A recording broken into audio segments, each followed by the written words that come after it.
mașină!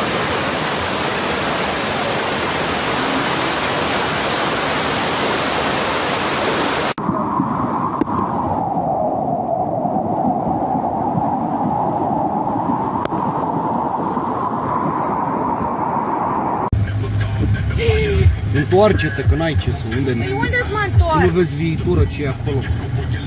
Păi, băiatule! Uite cum l-a întors pe ăla! Știam eu că nu trebuie să pleci acasă. Nu, întoarce-te, că A? întoarce-te, că nu e problemă. N-am unde, că l-am pe la spate.